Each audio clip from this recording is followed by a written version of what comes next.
right, what's up, fight fans? Greetings from the Wrestleverse, and what's up to all my MMA fans. Also, this is Tijon and Noah of the All Real Crew. Let's get into it.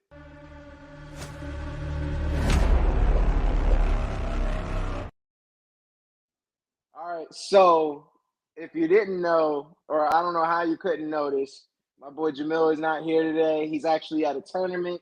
He's got Naga, so he sends his well wishes. Look how happy my boy looks to be out. He always looks happy. You can't wipe the smile off of my man's face. Look at that. Look how just gleaming he is. How excited he is to be there. He's always happy. Always happy. Always shining. Always but happy. Good luck to my boy. He's competing today too. So hope all is well. But yeah, man, there's been an eventful week. Like, we can get right into it if you want to, man. But we're getting ahead of ourselves. We got to do our sponsorships. What you got today, man? What we sipping on? Bet. So I propose, in honor of Jamil, even though he don't drink, we should take ourselves a shot. I'm with it, man. All right, to start I got show. myself poured up for sure. So the shot is coming to you by 1792. Ooh, okay. Yes, sir. I don't know if it was made in 1792, but that's a nice name. That'd be wild. And then you're talking about a what way we more sipping expensive on bottle than out of my tax bracket. Go ahead. That's not that bad. What we sipping on. It was like $30. Yeah, I'm saying if it was made in 1792, nigga, damn. I see what you're saying. I see what you're saying. Yeah. But what we sipping on is Joseph Magnus. Yeah. Stay classy, motherfuckers. Okay. Now this is outside of my tax bracket. All right. You're probably wondering why I got it. This was a birthday gift. Shout out to my Uncle Jerry for this, because that joint is smooth. It's smooth. So I'm gonna just stay in my tax bracket with the Jim Beam Kentucky bourbon. You feel me? Very, very, classic. Get you right every time. Keep you warm in the cold, but it's Florida, so I'm never cold. You feel me? I like that. I'm digging that. That's sweet. That's let's sweet. Go ahead and take the shot from my boy. Let's pull up. Cheers to Jamil. Good luck out there, bro. And anybody else who has their shot, take it with us, man. All right, up, one down.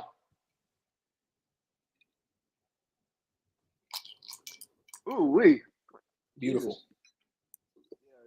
Let's see the tax bracket. You see how smooth his was compared to mine. Jesus Christ. Fuck it. All right. Make you pound your chest. All right, we good. Now let's get into it. Let's get into it, man. So starting out, the Edge put out this call out, man. Let's talk about it. Man, it's so crazy because, like, I was really sitting here wondering, like, where does Edge fall into all of this? Because I know he's got to be put on the card. I mean, if he's going to be on the roster, he's got to be on the card. And so if he wants to be wherever he wants to be, they're going to let him go. If he says, "Put me on WrestleMania," he's gonna go. That was like for certain. You know what I mean? He's got a lot of pull. It's everything that he's done. Yeah.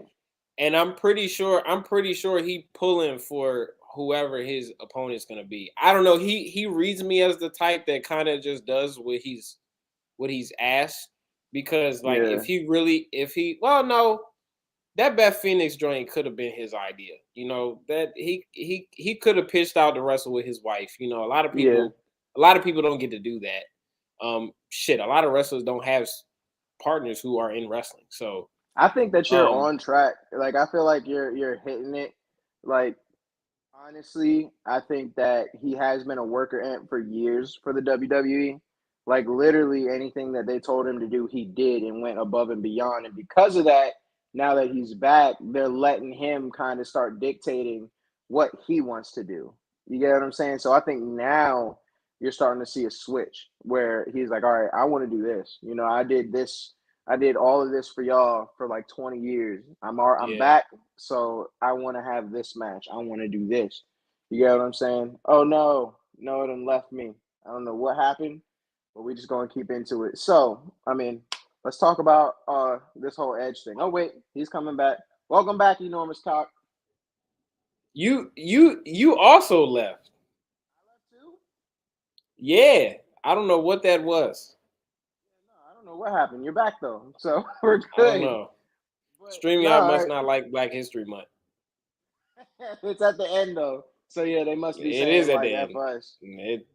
These last 2 days need to wrap up. That's what they're saying. Clearly. But nah, so let's get into like this in general. Like, the Edge definitely has some pull, but what is the match? What is his dream match? What do you think? Who's he fighting? Oh, AJ Styles is his only. That's the only guy. Ooh, that would be in dope. the active roster. Dope.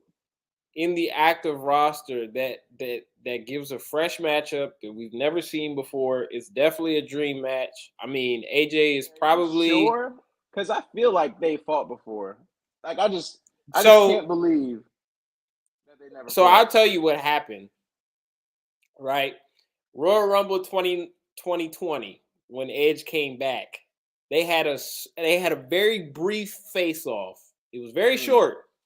You can go back and watch it. It was like maybe a minute and a half after he entered the ring. And he speared AJ Styles, and AJ Styles actually legitimately hurt his shoulder. And Edge had to throw Styles out of the ring because he was actually hurt.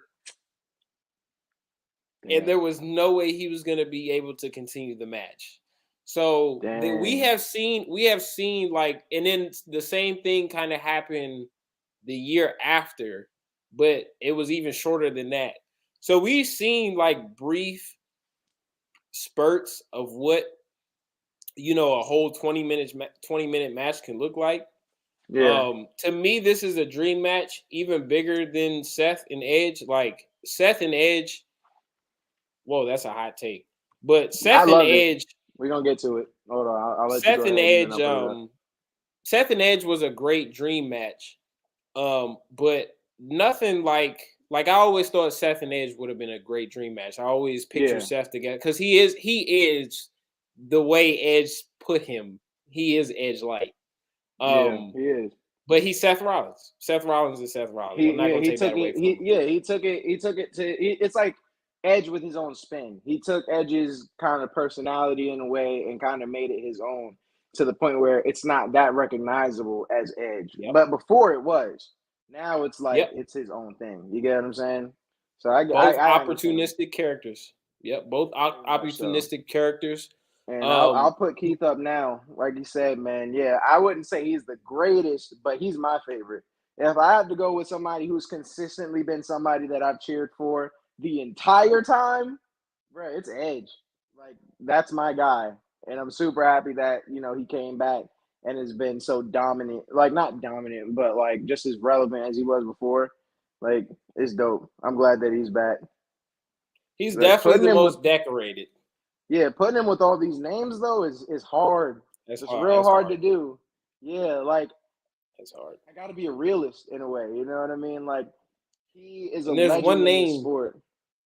I don't see one name in what he just said. I see Cena, Rock, Triple H. See Ultimate Warrior, Bret Hart, Hulk Hogan, Randy Savage, and Austin, but I don't see one name. Who you got? Where is Taker? Ooh, how dare you, Keith? That just set me off. Where's Taker? God. Oh my God. Where's Taker, bro? Now Taker is my GOAT. Taker is my GOAT. Yeah. Taker is the GOAT. Let's be honest. Undertaker is definitely the GOAT. I'm saying in terms of my personal, we already touched on this. He is definitely top 3. I think anybody that was born between 1990 and 2011, we'll say, 2011, 2012, that is our favorite wrestler, bro. Like, he literally was dominant and the most recognizable face in the WWE for years, dog. Like, for years, he was the one guy nobody wanted to face. And every time he stepped in the ring, it was an oh shit moment. Every single time. So, Undertaker, you shouldn't have left him on that list. for sure. But in terms of like the guy that I always cheered for, I got to give it to Edge. I got to give it to Edge. He even unmasked Kane. I'll never forget that shit. He unmasked Kane? Yeah, it was Edge. It was a match between Edge and Kane. I swear to God. Initially, like the first time. Yeah, it was like a challenge type joint. It was Triple H. Like if I beat you, not with Kane. I don't remember. I just remember it was Triple H. Am I tripping? It's Triple H. Don't mind me. I swear it was Edge though. I swear it was Edge. It's okay. That's why I'm here. I'm the fact checker. Yeah, you're the fact checker. Bet I'm right too. Am I right? Hold on. Now I gotta. No, check. go ahead and look it up. But while you're looking that up, go ahead. Styles and Edge really to me is the dream matchup because if there's anybody that's gonna push Edge's limits, it's gonna be Styles. And like we've already seen Rollins, of course, and so like it only makes sense. You know, it's the one match that I feel like Edge has left to offer. Of course, I feel like he has a lot more to offer because the way he's performing right now at his age, off of the injury, is ridiculous. Because, like, I'm gonna ask you, bro, have you seen a bad Edge match since he's come back? That's debatable. Like, no, they're not really bad. They're not bad matches, but if we're talking about how he's been in the past, like if you don't compare his past performances, no, it's not bad matches. Don't compare to how he used to be. It's a whole different story. Yeah, don't compare how he used to be. Just take what you've seen. Right. Have you seen a bad Edge match? You're right. Triple H did it first. That's what I'm saying. Damn it. Okay. Take a shot. Oof. All right, that's fair. Edge hasn't had a bad match yet. And like I feel like you can't give him like a throwaway. You know what I mean? Like you can't give him just anybody a Mania. You got to give him a high-profile match. It is disrespectful. It's disrespectful to give him somebody that's not worth his time because he is an elder statesman. At the end of the day, he does command that respect. And Keith, you're starting to make it up, because his whole thing with Christian was awesome. I think that kind of is reminiscent. I think that Matt Riddle found his place because of that. Cheers, my boy. Cheers. Yeah, take one real quick. Whew. But yeah, I think that Matt Riddle kind of found that doorway because of Edge and Christian. Absolutely. That kind of goofy little, high kind of joint. Yeah. But we haven't seen anybody really take advantage of it, not to my knowledge, or at least not to this caliber either. So I think that this is a good, they're very iconic, especially Edge. Edge is an extremely iconic figure in the WWE. And I'm glad, honestly, to see him still in. Like, that's a really dope thing for me, especially being so nostalgic. Anyway, everybody wants the WWE to get back to its roots and back to where it was. But, it definitely hasn't hit that, especially with, all the publicity that it's been getting. It has to be censored. So it will never be the same, which is fine. But at the same time, that's not, we don't like to hear that. So it's nice to see the old guys still, come back every now and then. Absolutely. And bro, what if he fights Austin Theory? I think the AJ Styles one is the better one. He could. And I mean, I just looked it up, and there are some talks. There are some talks with that got pitched, an AJ Styles and Edge match, because AJ Styles has been like wanting that his moment in WrestleMania and that huge contract signing that he just got. I think it's like $3 million or something. Like, it's some huge number. $3 million a year. Yeah, he's making bank. Bank. So I think they're really pushing for AJ Styles to like stay and become, still that figurehead that he's been. So if that's the case, maybe this is the fight to make. It is. It definitely is. And honestly, like, this contract extension really indicates that they have big plans for Styles. And I said this during the first episode, during the pre-show of the Rumble. I said that this could be like the year that AJ Styles stamps himself in the Hall of Fame. Like, this could be a superstar-esque year for Styles. Like, I see a world championship possibly for him. I have a question. Yeah. Do you think that this is the final one for Edge this year, because I feel like that's what it is. I could see it. I think this is I think this is his last hurrah. I think this is the last WrestleMania that we're gonna get out of him. I mean, ain't he like 50? He's 40, old now. 47 or something like that. Yeah, he's up there. He's got kids. I don't think we're gonna see Beth Phoenix again. I think that was her last hurrah too. It was kind of a guest appearance. So I think Edge is next. Oh man, we're gonna talk about that. We're definitely gonna talk about that. I forgot to slide. That was one thing that I definitely wanted to put, but bro, I'll talk about that later. Go ahead, Noah. Jeff Hardy. I want to keep this one. Yeah, we're definitely. We'll talk about it. We'll talk about it. Hey, Young B, we got you, bro. Yeah. But shit. Yeah, man. I feel like, bro, honestly, I feel like this has the potential to steal the show. Like, I feel like this might be. I feel like this if has anybody is gonna do it, it's them two. Gonna do it. It's any match with Edge. I was just gonna say any match with Edge because Edge has done it so many times. Didn't he do it last year? Like every time that he goes into WrestleMania, you're right. Yeah, anytime he goes into WrestleMania, bro, Edge delivers. Edge delivers a classic. No matter what happens, you can stand on Edge going crazy. Now, my favorite. Keith wants to know our favorite Edge match from years ago. Favorite match. I think it was that match with the Hardy Boys. Yes. That was like one of my favorite matches. But the one at 17 when it was the Hardy Boys, the Dudleys. Yeah, and that's exactly what I'm talking about. And Christian. Yeah. I remember that's my when favorite I was a kid watching that one, man, was one of the most hardcore matches that I had seen as a kid. And that mean if I look back on it or like if I watch it again, I was about to say it's probably not all that. No, I think that it would be. That match was fucking crazy, bro. Like that honestly, match was absolutely awesome. That's like in my top 10. Wink, wink. That's in my top 10. We're getting to it. Wink, wink. That's in my top 10. That's in my top 10 WrestleMania matches ever. I think that match is cruelly put under the table. Like I don't think people talk about it enough. I think it's one of the most underrated matches. Nobody talks about it, bro. Nobody talks about that match. I don't know. Maybe I hear all the right stuff, but that match to me was very influential on how extreme WWE turned out to be like years after that. I'm not even talking about the current product because I feel like I was about to say that they're holding back a lot now.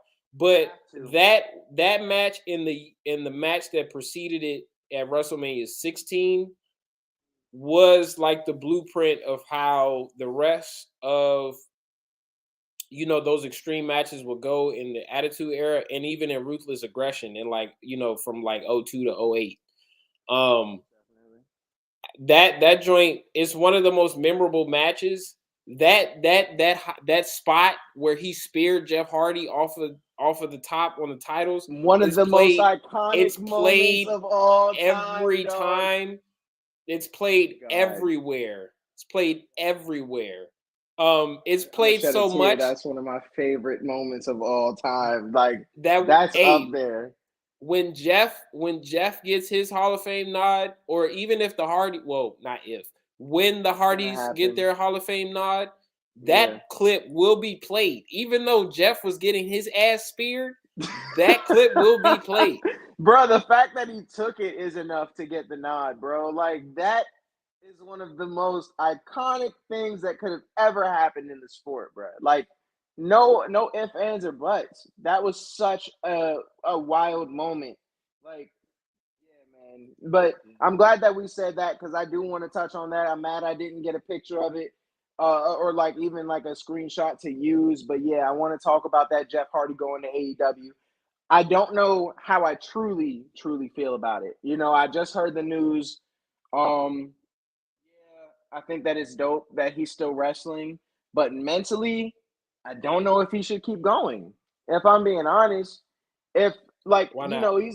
because he's always like every time he comes back, there's always something going on in the back note, like in the shit that we don't know about behind the scenes that, gets him pulled back out. That's been happening. That's a regular theme with Jeff Hardy. So it's like, is this good for him?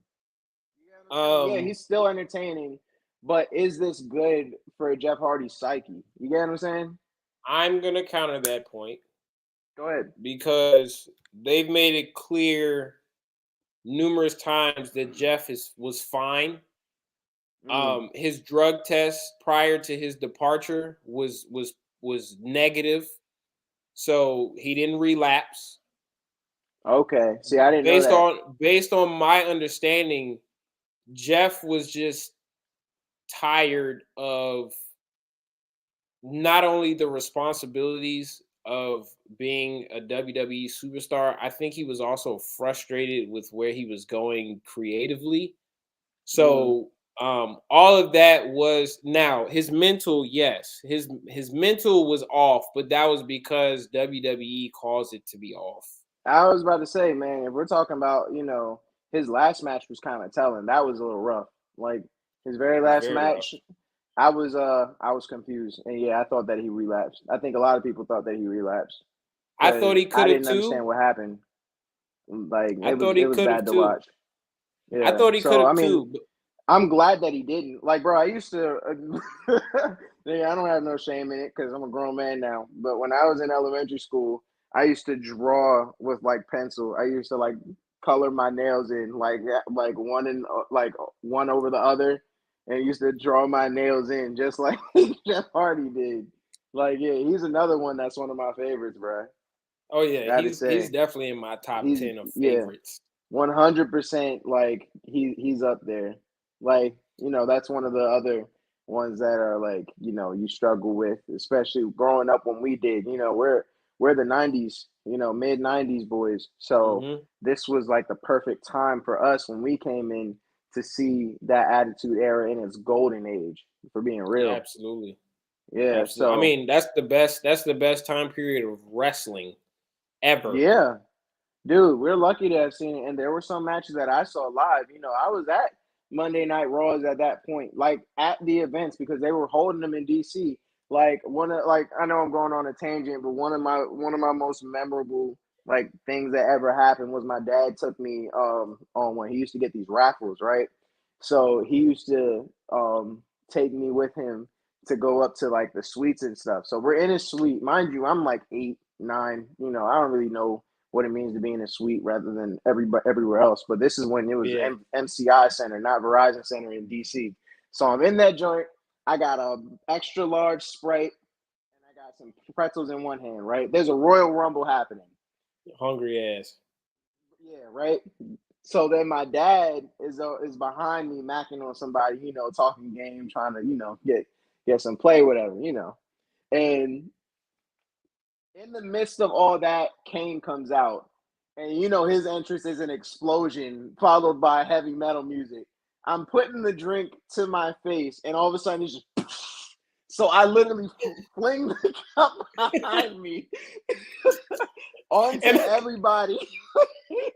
And my dad literally throws his phone and starts slapping the shit out of the back of my head because he's out furious because I hit him and the girl he was talking to.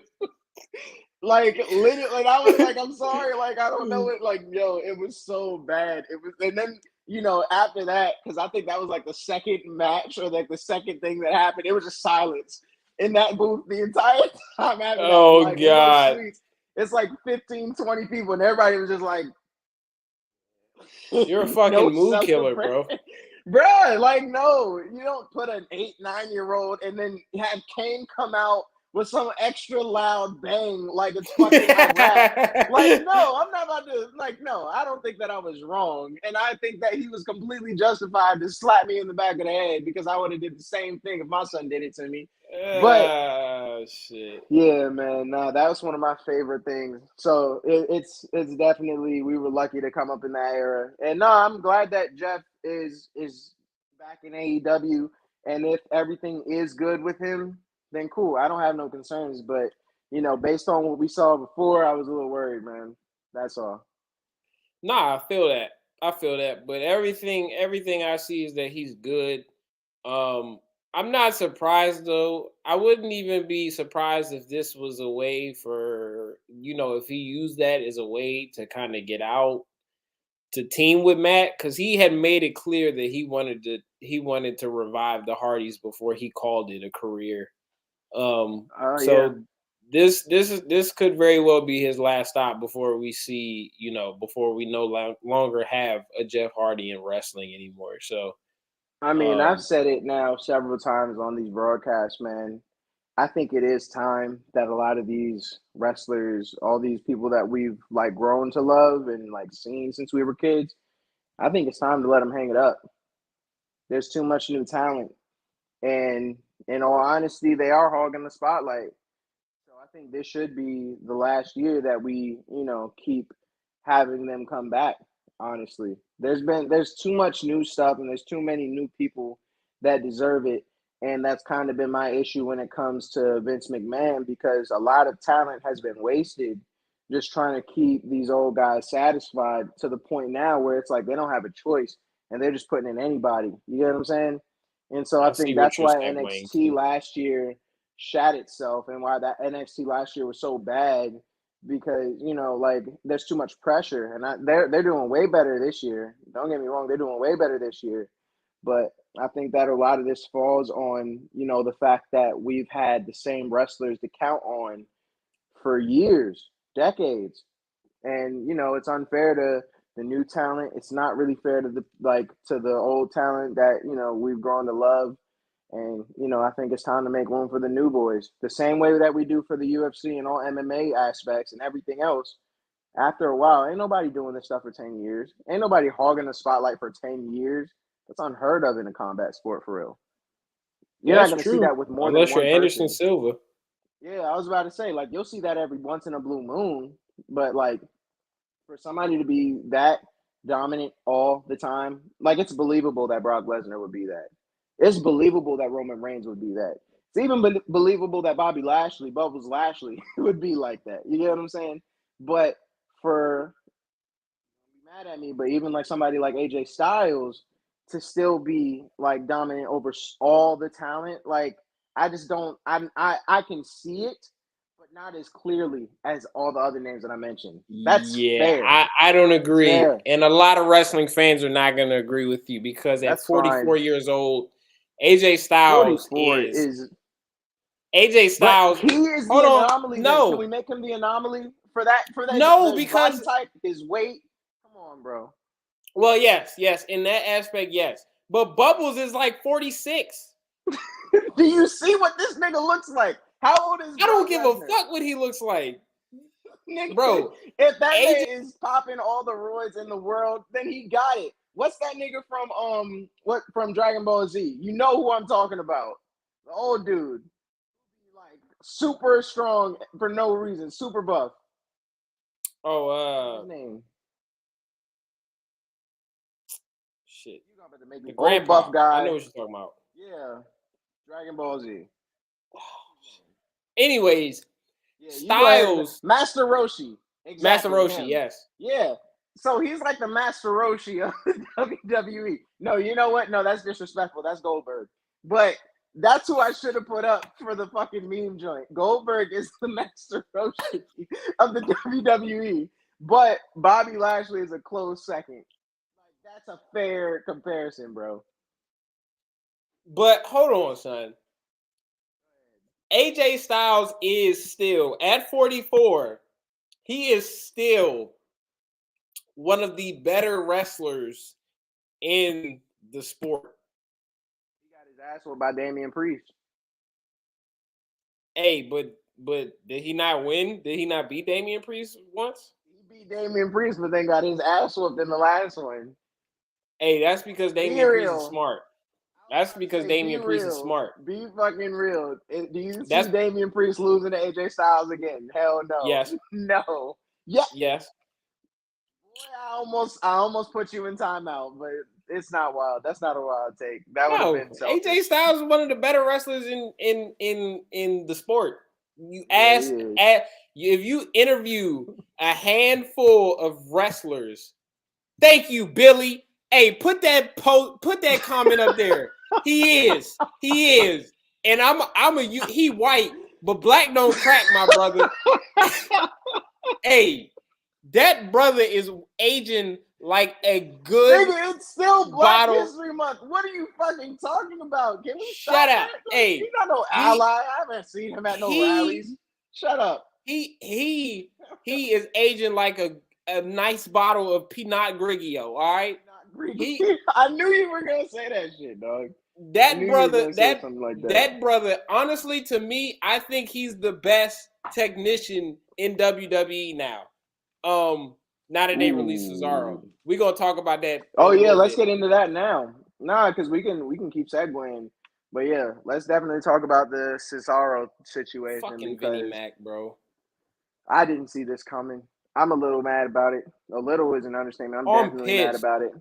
I don't think that I don't understand this at all. I don't see how you could underutilize somebody like Cesaro. Like, this shit is crazy. This was exactly what I think everybody's been talking about the failures of WWE. How can you have somebody like Cesaro leave? How can you not do everything in your power to make sure he doesn't go nowhere? He is the epitome of the mistakes that WWE makes. Exactly. He is the measuring stick of the shit. If I had to take one instance or one person that they fucked up, because what I say last time, WWE knows how to fuck up a good thing. Yeah. If I had to take one person to epitomize and summarize the shit that WWE does to stab its own self in the back, it's the way they use Cesaro. Yeah. Bro, Cesaro is I get it. Go ahead, my bad. Cesaro is and this is a hot take. A lot of people are gonna agree with me. People who watch wrestling like you and I, who've been watching it for 10 plus years, understand how good this dude is. This motherfucker is top 10 all time when it comes to technicians in the sport. Okay. Yeah, you lost me. Like, until I heard the technician part, because that one, I had my jaw clenched. I thought I was about to throw up. No. Because here, and this, I'm glad you say this. I'm glad you say this because this is a point that I want to touch. Go ahead. Touch on. Vinnie Mac. You want to touch on Cesaro, bro? No, I don't want to touch on Cesaro, man. Get the fuck out of here. You said you wanted to touch on Cesaro. You wilding it's cool. out, bro. No, you wilding out. We got 32 people watching, and you wilding out, my dude. I'm just saying, dog. Go ahead, man. Go ahead. Vinnie Mac has this preconceived image of how he wants his guys to look, right? he has a product that he's carried for 40, 50 plus years. And who are the guys that he has at the forefront? It's big 6'3", 6'4" motherfuckers. Big oily niggas. 270 who can bench press like 600 pounds. Niggas look like rotisserie chickens. Rotisserie chickens, my dude. Nah, like, yeah. Cesaro does not fit in that mold. And it doesn't help that he's a robot. He is a wrestling robot. If you listen to him talk and you listen to him cut a promo, you listen to his character, he is a robot. And he wrestles like one too. It's not good. But yeah, like, no, I don't think that. I think that just because of the lack of charisma that he had is what really like stopped him from being up there. Oh, absolutely. But at the same time, man, you can't deny his greatness in the ring. That man was a monster. I'm going to say this. I'm going to say this, and this is going to be my last of that point.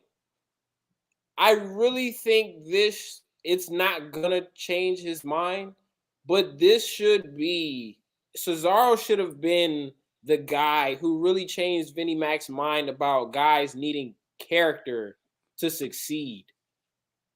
Cesaro, I don't agree with that. I do agree with it, and we'll talk about it in a little bit. NJPW of all places. Yep, we'll talk about it. I think that there's too many other bigger like promotions than NJPW. I think that he's a great fit in NJPW. Don't get me wrong, but I don't. I feel like that's too much of a step down, in my opinion. We're gonna talk about it. I'll tell you Go why. ahead. This really needs to change Vinnie Mac's mind about guys really needing to fit this mold when it comes to physicality and when Fuck it comes that. to character work. No, let's stop Why talking not? about having. No. What you're saying is facts, but no. Vinnie Mac needs to go to fucking retirement home. He needs to be put in a goddamn nursery home. Stop trying to give this nigga chances. Shut up. I'm tired of giving this nigga the benefit of the doubt. He is not changing. He is the racist, old ass white man at the goddamn cookout that everybody just lets spew his hatred all over the goddamn cookout food all the time. He does not belong in a goddamn business at all. I'm tired of giving this man the credit. No, you're not gonna get any argument. You're not gonna get any argument out of me from that perspective, right? Because I do think that he needs to hang it up, right? I think that he needs to give this fucking show to Triple H. I really think so. Yes, that would be so great. He needs to give it to Triple H.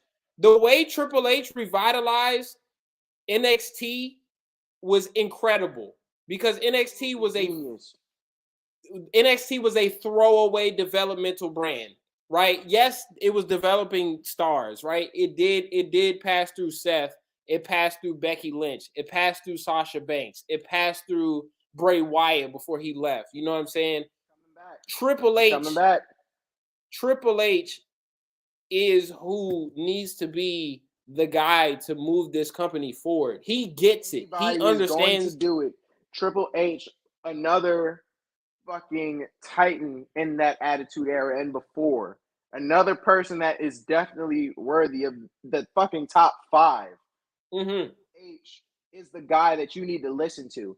And I think that he is definitely being underutilized as well in the office because Vince McMahon refuses to just go and enjoy his goddamn home with some lemonade and his women and whatever else, dog. I think that this man just needs to go because he's fucking ruining the WWE. Yes, he's ruining the WWE.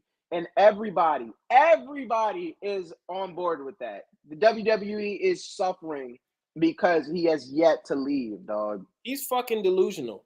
And going back to my point about Cesaro, and I agree with you, he's not going to change his mind. But Cesaro should have been the measuring stick that really, made Vince look at superstars like, oh, they don't really have to fit this physical or personality mold that I've already preconceived for superstars because he's that damn good. He's damn good in the ring. And he don't look like it, but that motherfucker is strong as shit. He is strong as hell. Not only is he strong, he's super agile. Like, he can still flip. Good. He can do all the shit that anybody else can do. He's overall, like if you're talking overall, he's a fantastic wrestler. Like he gets like an A+. Like he's in top like 10 all time. Category. Yeah. When it comes to the technicians, he's good. top 10. Yeah. It's not even super close. Adaptable. And I think that I thought that something big was going to happen because I could tell that Sheamus and Ridge Holland and Ricochet and like that whole thing that was going on, that Cesaro and Ricochet thing, I knew that was going to be bad because they kept pushing it. And Cesaro just stopped showing up. And that the moment that happened, I was like, oh, yeah, something's up.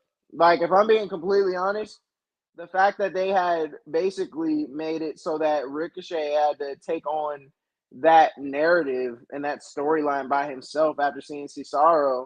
And the last match, everybody was confused that when Cesaro showed up and he barely did anything.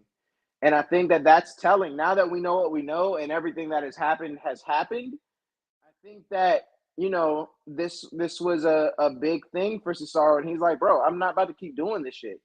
I'm not about to keep. He knows his worth, and there's plenty of people or plenty of promotions that will give him the time of day that he deserves. I'll tell you why. Apparently, I don't know how true this is, but apparently the reason why Cesaro is out is because he wasn't offered the money like a Kevin I did Owens hear or a that. Sami Zayn or AJ Styles was. You know, he wasn't getting Styles money, but the Nah, fact that but he he didn't could even get get Sami Sami Zayn Zayn money money. Yeah, I was is just saying that. ridiculous. Yeah, the It's fact that he can't get ridiculous.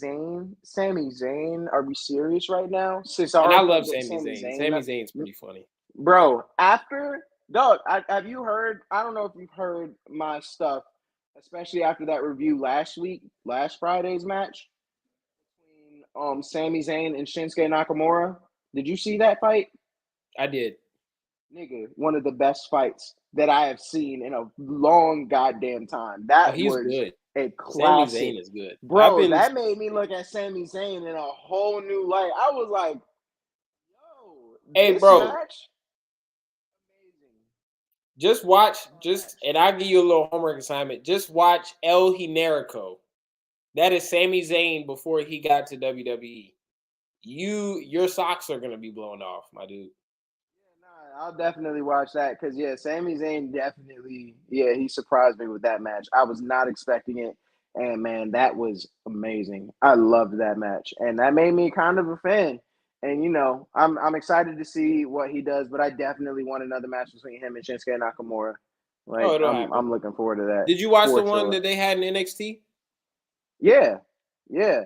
I mean, Yeah, they grew up they to like can't. not They that they can't. didn't grow up together, but they came up together. These guys, like, they know each other so well, and they know each other's moves so well that, like, it's no choice but to be a good match. Like, They can't have a they bad just know match. each other's styles. It's Yeah, they impossible. can't have a bad match, It's and impossible. like just because of that, like they're always going to be good to watch. And I think, but I think that this match that just passed was a whole another level. Like that Yeah. that was like something that I don't think anybody was expecting, especially with his character. And I mean, dude, that was a shocker for me. I did not expect that. I'm still looking for Rick Boogs. I want Rick Boogs to kind of get out of the shadow of Shinsuke Nakamura. He needs to be used more. He will. If I'm being He completely will. honest, He because fits. he's He too fits big. every mold that we talked about. That's what I'm saying. He's too big. He's super charismatic. If you're talking about bringing somebody back with the style of the 80s, 90s era, Rick Boogs is that. Shit, he looks like a buffed Freddie Mercury. Like, he has the whole, like, look right now. Yeah, he does. Yeah, I think that if anybody needs to also get some spotlight, it's Rick Boogs. But we'll see how everything goes. Like I said, I hope that this is like probably the last year that we see a lot of these old guys. But we'll see. Hopefully, Yeah. Vince McMahon like has to turn over leadership because he did good when it was his time, but his time is well past.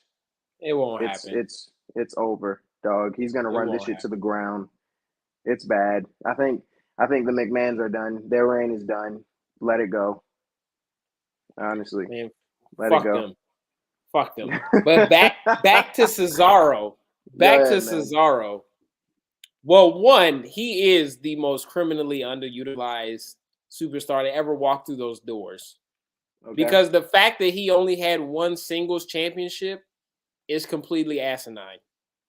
Asinine. That's a great word. And he won the United States title 2 years after he debuted on the main roster. So look, that's 9 years where he had not held a singles belt. Cesaro. This is the I same don't get it. Cesaro. This is the same Cesaro that we're putting in the top 10 of technicians to Technical. Mm-hmm. ever wrestle, right? Right. So back to the money piece. He apparently he was willing to stay because based on what I'm reading, Cesaro is one of those guys where money is the motive, and I'm not mad at that. So he Nah. probably was like, "Y'all gonna pay me all this money and not use me? Not only can I preserve my body, but I'm getting paid to virtually do nothing." He was probably shitting his pants, bro. Yeah, nah, man. Like, if money is a thing, I think that that's really wild because I mean I know we got on the tangent of Sami Zayn. I love Sami Zayn now, but if we're talking about talent, Cesaro is that. You know what I mean? Like, I don't understand that. I truly don't understand how you can't keep somebody like Cesaro. And like, oh wait, we got a comment. Why did NXT give Keith Lee to WWE? This falls in line with a lot of what we're talking about right now. How Vinnie Mac go just ahead. fucks up the shit that he's given. Bro, Triple H has literally hand wrapped and gifted numerous people that he's fucked up. Bro, I can name many people. You ready? That are in AEW actually. In AEW. AEW is literally looking like the WWE should look like right now. I'm glad you said that shit, bro. Like, it's Undisputed ridiculous. Era, especially Adam Cole, because Adam Cole could have been who Shawn Michaels was for them, right? Keith Lee is another one of those guys. Bro, when have you seen somebody that big? That's a big motherfucker, bro. He out here doing backflips. Bro. He's strong as shit. The closest you get to that shit is fucking Kevin Owens, and it's not even a competition. It's nowhere near. Like, this shit is ridiculous. No sense, bro. They fucked up Keith Lee. They fucked up Shayna Baszler. Shayna Baszler is the most dominant woman in NXT history. And what is she doing? Nothing. I already said Adam Cole. Low key, Shinsuke Nakamura, you could put in that group. The only reason why, yes. The only reason why, Shinsuke, bro, they fucked up Shinsuke, and I'll tell you why. It was because he almost killed John Cena, bro. It shouldn't have been a punishment though, bro, because exactly. Shinsuke was so over. He was so over. And it's not. I'm glad you said that, bro, because Shinsuke definitely got shafted after that match, and you could see it. Ever since then, he's been criminally punished for what happened in that match. He was so and it's so unfortunate. It's so unfortunate, and I feel like he's just been silenced and can't even really complain no more about his position. And honestly, fuck that. You know what I mean? John Cena is no longer even with the company. You know what I mean? This shit is it's not one of those things that you can really hold over somebody like that. You know what I'm saying? And John Cena even gave him his props. So, and honestly, the reason why I feel like Shinsuke is still there is the reason why I think Cesaro wanted to stay is because, you getting paid all this money to virtually do nothing. Yeah. And honestly, if Cesaro really cared about wrestling, he would have left 5 years ago. Let's be real. That's facts. Actually not 5, maybe 2 or 3, because 5 years ago, he was still a very valid player. Yeah, I'd have said 3 years. 3 years. But Cesaro, man, it's crazy because the fact that he only has one singles championship in the 10 years that he's been with the company is a little disrespectful. He should have. Yeah. Dolph Ziggler has more world championships than Cesaro. You didn't have to come up to the mic that aggressive. But yeah, Dolph Ziggler, I think he's definitely overstayed. But I think it's cool what he's doing for NXT right now. If I'm being real. Yeah, I think what he's doing for the new talent is fantastic. So props to Dolph Ziggler. I know he's been on a heel roll, but that's always been what he's doing. But for him to give NXT the shine that it needs to bring in some new talent, hell yeah, I fuck with that. I fuck with that the long way. I'm happy with it. Cesaro is more talented than the you and I combined, and he has just as many world title runs as us. Okay, so question. It sounds like y'all want him to go to NJPW. Right? Oh yes, pull up that comment. Thank you. Yeah. No, I did, but yeah, I'll pull it up again because I was thinking he would go to AEW. I was honestly thinking that was the next step. Either that, or COIN is new. Control Your Narrative is looking to make a big splash.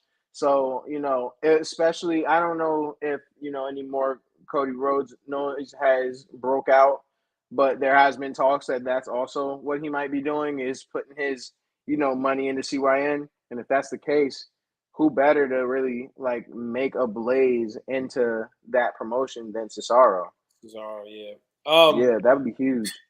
So of course the obvious go-to answer would be AEW. As hot as it is right now, and as Exactly. much talent as they're accumulating, They've been snatching, literally they've been snatching talent. everybody out of WWE.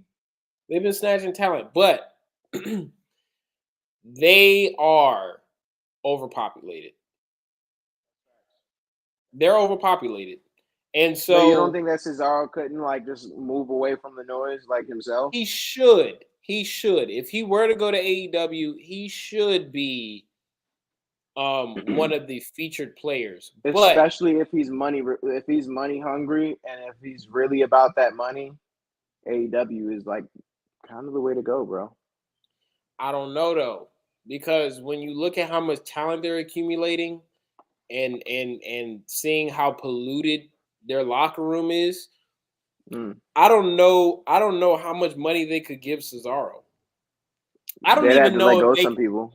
I don't even know if they'd give Cesaro what WWE gave, what WWE gave to him before he declined it.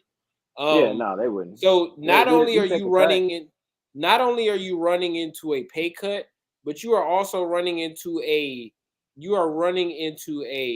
overpopulated roster where you also run the risk of being used as much as you did in WWE. I think that the thing that's going to make Cesaro pick a promotion is he's fine with the pay cut. I think that he'd be fine with the pay cut if he gets the spotlight that he deserves or that he thinks he deserves. I think that's the only way to keep him happy and keep him into whatever promotion. If they give him that limelight that he wants and has earned, I think that's the only way to really speak to him right now.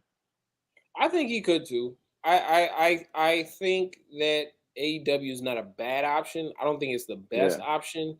I think if he were to go to AEW, he would be featured. But if you were to play to all of his strengths and make him a global star, in New Japan is the place to go because one, he can just wrestle.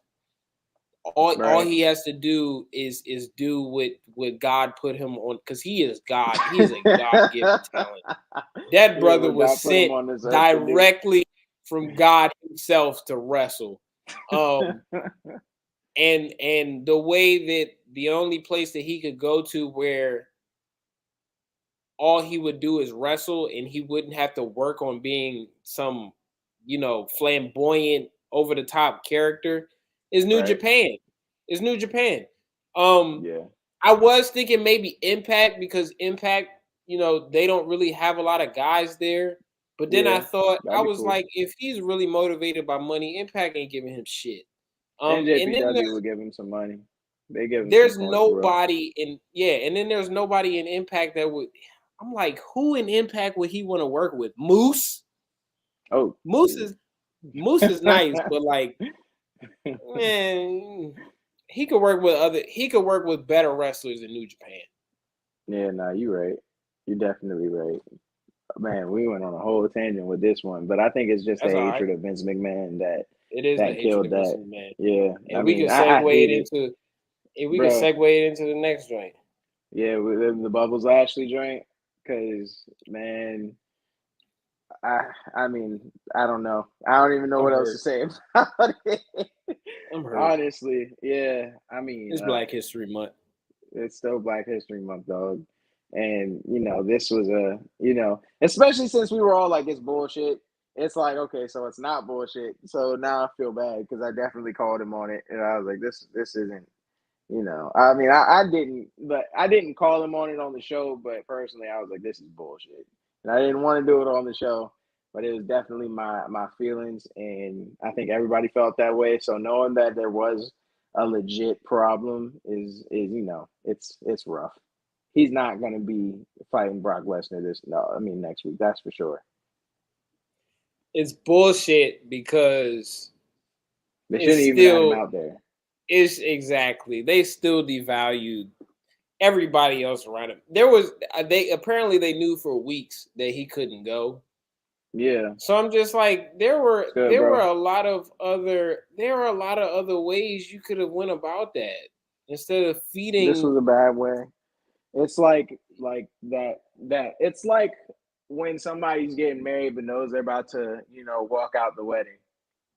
It was like that type of shit. It's like you had everybody's hopes up, knowing damn well that this was not about to happen, and so now everybody's just sitting here watching some shit that they could have not even come to because now it's just cringe. You know what I'm saying? So I don't know. I mean, this is another big WWE failure, in all honesty, and I don't think anybody was happy with how that match turned out. In all honesty, get well soon, Bubbles. You're one of my favorites. Definitely. You're definitely one of my favorites. Hey, it's looking like we're about to have a special guest. Should I do it? Uh-oh. Go ahead. Hold on. Give me 1 second. You take it over. I am so upset that Bubbles Lashley is gone, but we are going to transition into our next point, which is... give me a second. Hold up. No, you all good. But we got a cameo. For like half a second. My boy. Oh, Lord. My boy is out here. Yeah, the little gremlin. Is he brushing his teeth? Yeah, it's his bedtime. So this is my son, guys. He is not a wrestling fan yet. He doesn't give a hell about it. He's won. But I'm going to get him to all the events. He was banging on the door. So he's out here. Just for a second. Is he going to say hi to the people? You want to say hi? That's him saying hi. He don't know what's going on. You know what I mean? Oh, boy. Give him some time. But oh, brother. No, I just wanted to let him say what's up real quick because he was definitely at the door. Yeah. You see everything. Don't close anything. Okay, he's out. So I'm gonna let you get your shine in real quick, and let me get him back to his mom. But let's talk about this. You know I'm ready for that. Yes, sir. We're gonna segue into the match of the century, at least for the All Road crew, because I hopped on a WrestleCap a week and a half ago, and we were talking about if Mello Hayes and Pete Dunne were to ever happen. This motherfucker right here said that Pete Dunne would beat Mello Hayes, right? You're damn right I did. Hold on, I'm sliding back in the chair. Yeah, we know. Damn it. You know damn well what I said, and I'll stand by that shit. He ain't beating Mello Hayes, bruh. Mello Hayes. And I had the perfect picture to prove it. Look at this.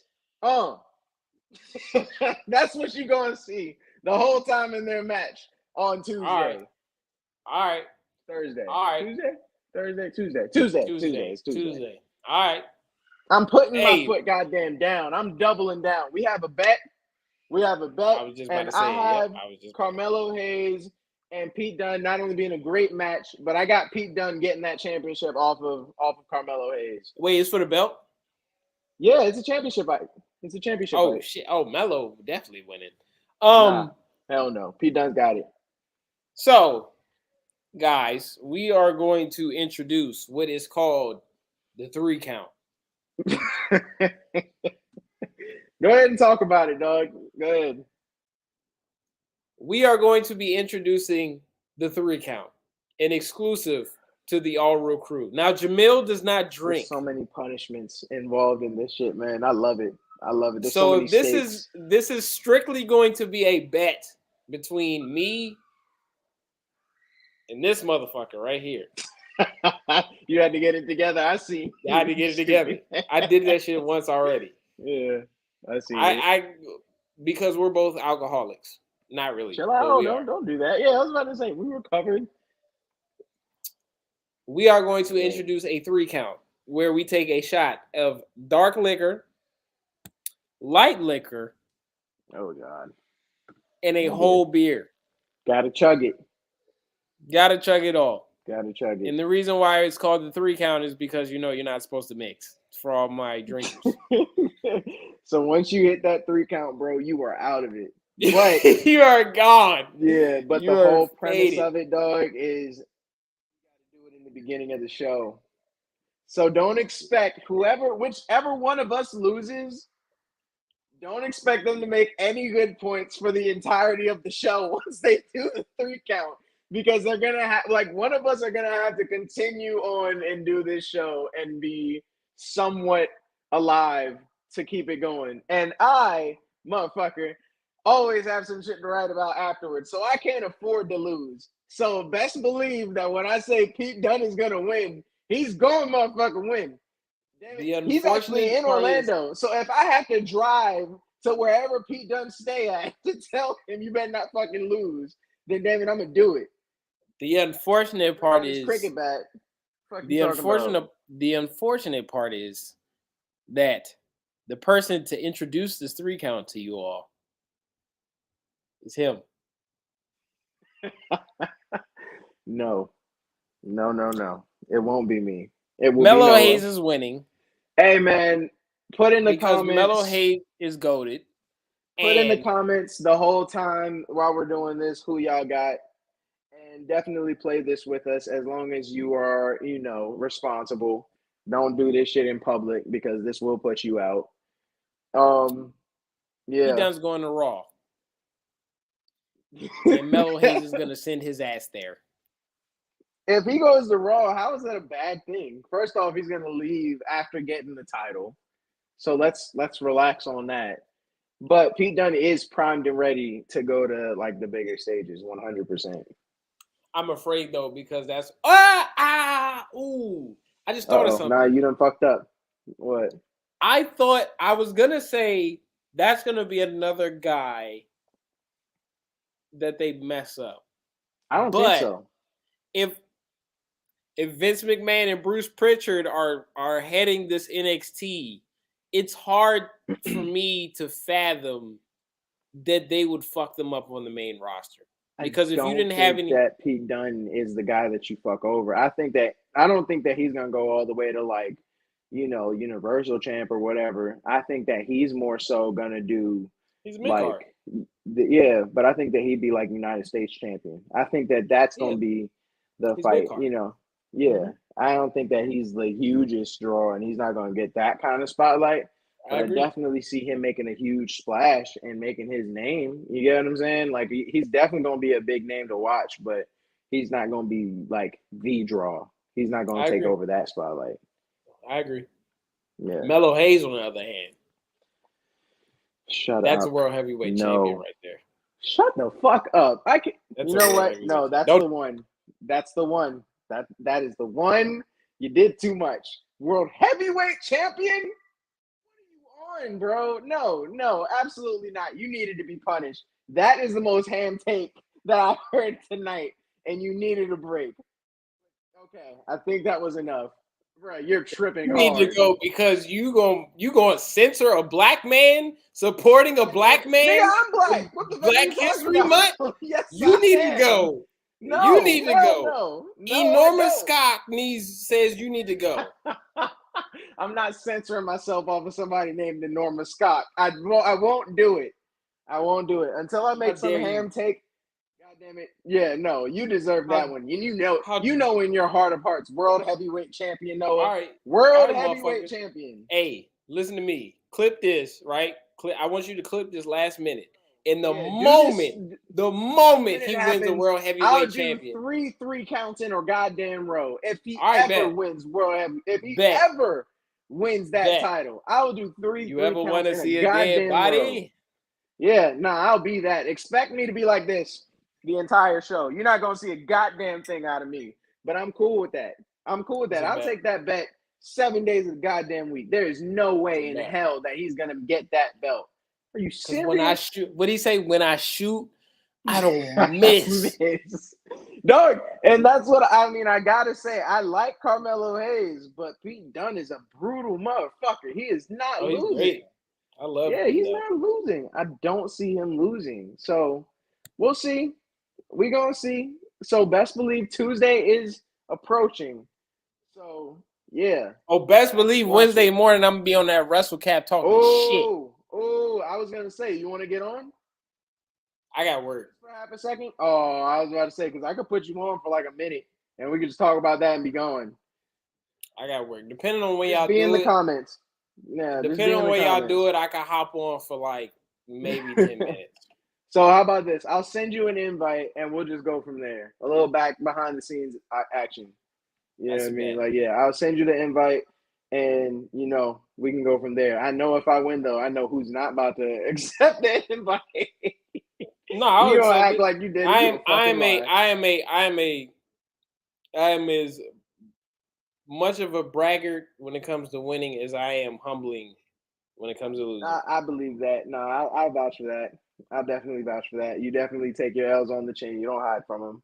But all right. So all this shit that we've been giving Vince McMahon, apparently there are talks. I didn't see the podcast, but there are talks about him and Pat McAfee going at it. I made a mistake. The podcast is on Thursday, so you didn't miss it. Thank God. All right, so I just sounded stupid. That's fine. I'll take it. No, you're fine. You're fine. No. That's my bad. No, you good. But yeah, I don't know if I want to see this shit. Honestly, if I had to take a pick, I'd much rather see the Stone Cold Kevin Owens fight. You know what's gonna happen though, right? What? Austin Theory's gonna jump in. Who? Maybe. That's going to happen. You seriously think that Vince McMahon's? He don't even look like this anymore. You think that Vince McMahon is going to step in the ring against somebody like him? No, I think he would. I think he would. I don't even think that the board would allow it. I don't think that they would. No, he goes to the gym. Though. He goes to the gym all the time. I hear that all the time, and I don't give a fuck. Because I feel like any motivated man could beat the shit out of Vince McMahon, and that's a fact. That nigga, no, no. It don't matter how much you work out at that age that he's at, nigga. You lift like a 10-year-old. You will get your ass whooped against a motivated drunk man. A motivated drunk 20-year-old is beating the shit out of you. So yeah, Pat McAfee is definitely his ass. Yeah, no. If he's gonna mop the ring with him. So yeah, best believe. He's going to have Austin Theory jump into that match. No question. That's going to be what happens. I'd prefer it to be a handicap match. Because I kind of want to see Vince. Vince has never Vince as many ass beatings as he's taken, something about it. He's just so smart. So for all the dumb things that he does, he's so smart, bro. Vince gets it. And, that's the reason. Don't get me wrong. Yeah, and I think that's why everybody hates what he's doing, because it's not like he lacks sense. You know what I'm saying? It's not like he is a dumbass and doesn't know how to run a company. Props to him. I mean, he was in charge of the Attitude Era. He was in charge for every single milestone that the WWE has hit. He was the forefront of it. He was the guy that made it all happen. But unfortunately, everybody has their fucking time. And this is his time. You know what I mean? True. Like, it's unfortunate, but everybody, it has a fall off, and it sucks when it happens.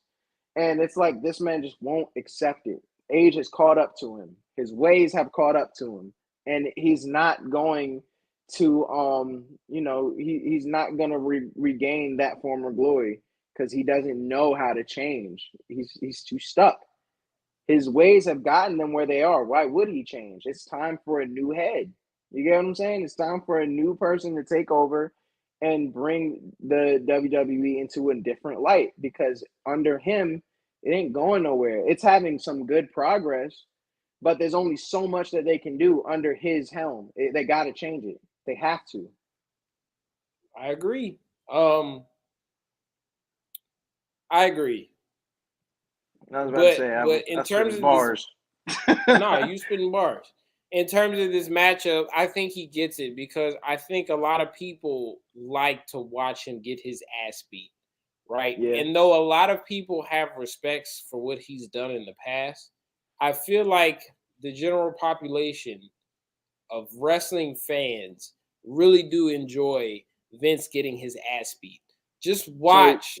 Do you want to know what I think would make it watchable? because I don't think that that's enough. He's too old to just watch an old man get his ass whooped.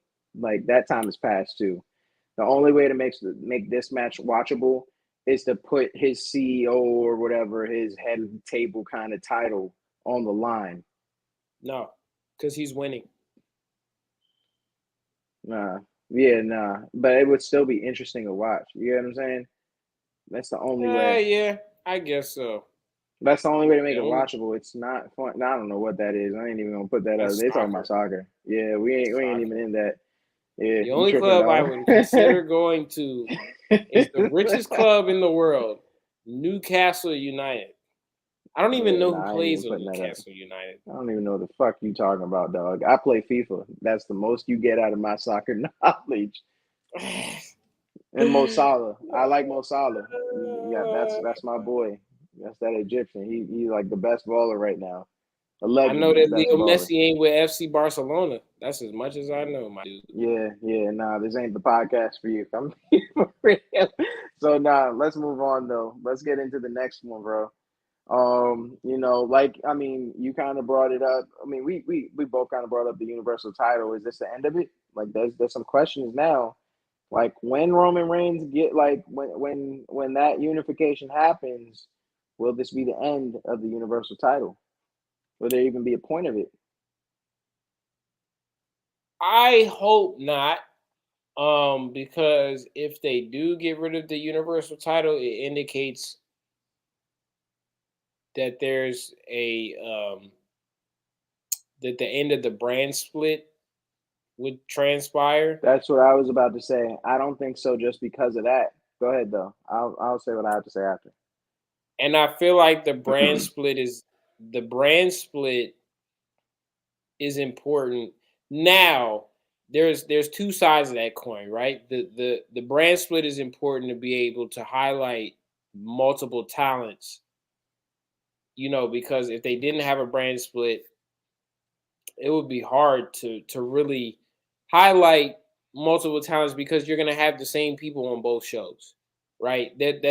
It's a form. A lot of people say, well, they can still highlight a lot of these talents. No, if you have two brands and there's not a brand split with two designated rosters to one show, the same 7 or 8 people are going to be there every Monday and Friday.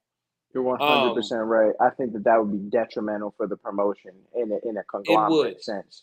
That's not the move to make. Even with this mass exodus of talent, with Vince and Nick Khan cutting all of these people, there is still a good amount of talent still left on the roster that needs to be highlighted. And if you don't have a brand split, then some guys who need even the mid-card spot, you're fucking up the airtime. You're fucking it up. Yeah, you're fucking up the airtime. I hope to God that this isn't true. I really do. The whole SmackDown and Raw thing has worked so well for them. That is one thing that they do not need to fuck with. They don't need to add another one.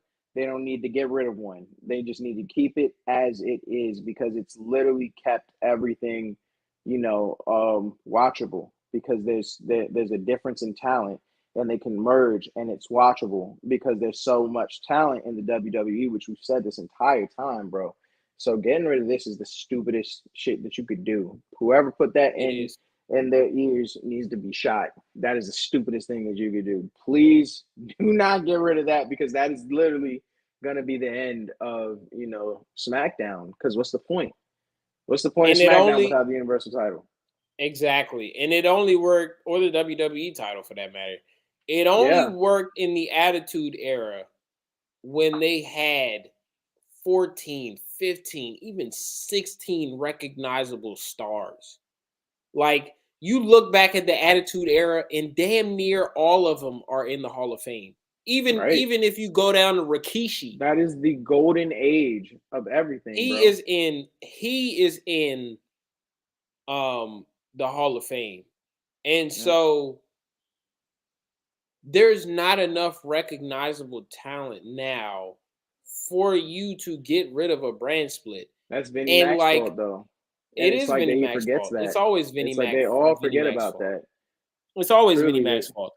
And I'm gonna take you back to the Elimination Chamber and the way they just swept Seth, Riddle, Austin. I'll even the give new you Austin talent, Theory, not bro. even the new talent, but the big like these are names that should be taking over the sport. Like, how do you keep shafting these guys? That's the thing.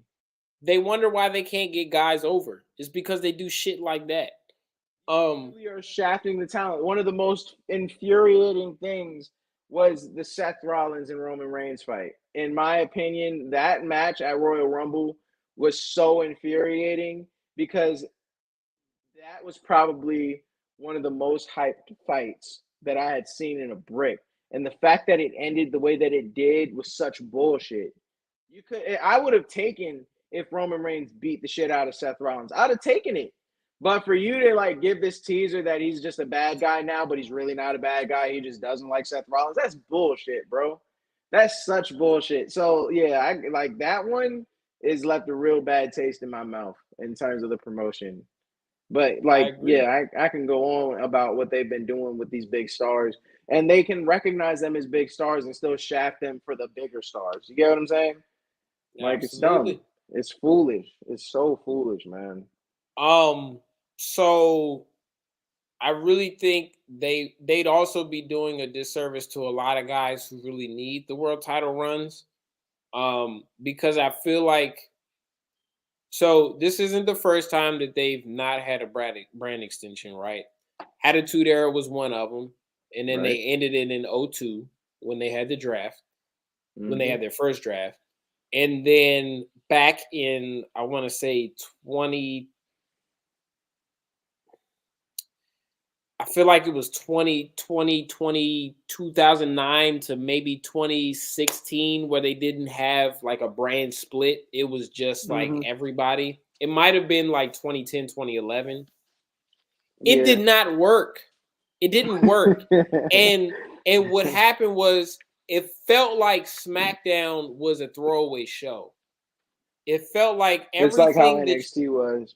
Exactly. It felt like everything back in that time period. I went to a show at SmackDown at that time, and it was such an ass show.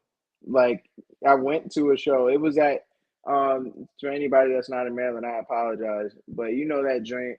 Where is it at? In Upper Marlboro, the joint with the horses. Show Place. Yeah, Show Place. It was at Show Place. That's how bad it was. That's how down bad SmackDown was at that time. It was not a good promotion. Like, I think that they even had Rey Mysterio try to bring in the crowd, and like, it just wasn't a good match. It just wasn't fun to watch at that time. And for them to, rebuild it, and now it's back to where it is right now. And granted, in all honesty, Raw is still kind of like the bigger watch, but you have Roman Reigns, and that kind of is what makes people watch SmackDown. You get what I'm saying? Plus that whole Sami Zayn thing is going on. Like, there's a lot that's now going on for SmackDown right now, but still, it all goes back to what we're saying about Vinnie Mac. Everything that he's doing is really making it difficult to support the WWE in general, bro. It's rough. It's been rough to watch. Yeah, and I don't know if his head is still in 2000, but it is. It's obviously. The reason why that obvious, bro. Yeah, the reason why they were able to pull off 2 shows is because they had so much star power, bro. They had so many guys that could carry that SmackDown to be good. Even if it was what they called the B show, it was still good because they had names like Austin and Jericho and Rock and Taker and Kane. I could go on and on. But they could single-handedly carry that show. Back in 2011, 2016, they couldn't do that. They had fucking Dolph Ziggler. I mean, yes, they had Taker and Edge, yes, but all at the end of their careers. They had Shawn Michaels at the end of his career, Triple H, all at the end of their careers. Who I can't even name you. You're giving a bunch of washed fighters the last hurrah, and you're wondering why that promotion is trashing. It's literally a failure at the leadership level, bro. When SmackDown, right? When SmackDown delegitimizes Randy Orton, you know you have a bad show. Because Randy, there should be no rumors about Randy Orton. There should be no bad rumors about Randy Orton. Randy was so good in the fact that you make him look like a bitch on SmackDown. I mean, he was a face, and when I say they made him look like a bitch, he's not an actual bitch. I mean, like they made him look such a shell of what he was 3 years, 4 years prior to what he looks was better doing on now. that SmackDown. Granted, he looks better now. He looks better now. He looks better now, and he's in the tag team division than he did in that. Now, Randy, what came out of that era of Randy in that, that feud that he had with Christian was great. But other than that, everything was pretty much missed with Randy Orton during that time. So, like, you need the brand so shameful because you have somebody like Randy Orton who was primed to be in the same spot that Roman Reigns was. Like, if we're being completely real, Randy Orton had that. He was the legend killer. You know what I mean? He was that guy that was going to put all the people that we loved to fucking rest and make a blazing trailway for the new guys. That was his role. And you shit the bed. My dude, he punted Vince in the head. Nigga. We saw it. And kissed Stephanie. Time. This man was literally supposed to be the new wave. He was supposed to bring in that new wave. And what did they do? They said, nah. We know what we were trying to do. Well, they rode it. No, so the thing is, they rode that wave. They rode the wave for a year and a half. But after that, so what happened was, he went on the reign that he did. He beat him and Legacy beat Batista, Shane, and Triple H the pay-per-view. After that, he had what, like a six or seven? No, it was less than that. He got beat by fucking Cena. And then Legacy broke up. But after he turned face at WrestleMania 26, he had maybe he had a really good year and a half after that. But after that, it was pretty much forgettable. I don't think he ever should have been face. That's debatable. I'm being completely honest. I don't think. I mean, I understood at the time why they did it. Yeah, it was good. But seeing how everything has played out, I don't think any of this would have really happened if he did not turn face. That's debatable. That's my honest opinion. No, and I respect it because he is better as a heel. Like, way better. That's a fact. He's a way better as a bad guy. It's all good, bro. We glad you're here anyways. Yeah, man, welcome. We're running over, so I'm glad we caught you, bro. Yeah, bro. We still going, so we having good conversation. But like Randy, I feel like in that time period it was good for Randy to turn. I feel like people started to believe him as a heel. And it's gonna happen with Roman, bro. Watch. In a year's time, you can clip this shit too. In a year's time, Roman Reigns will be No. I think that's the next step. If he's gonna stay in, bro, he needs a character shift. And I just hope that it works. Excuse me, it works better than it has for anybody else in the past. Hopefully, by the time he it's coming. I've been itching, but I'm trying to chill out until after we get through the wrestle part of this. But no, I think that honestly, I think that his switch should happen after Vinnie Mac is gone. I think that they need to stop all storylines and kick him the fuck out. And I know it's not going to happen. Let me tell you something. No, it's not going to happen. Go ahead, bro. Go ahead while I pour Vinnie Mac is living until he's 105 years old. He is the stink meter of the WWE. And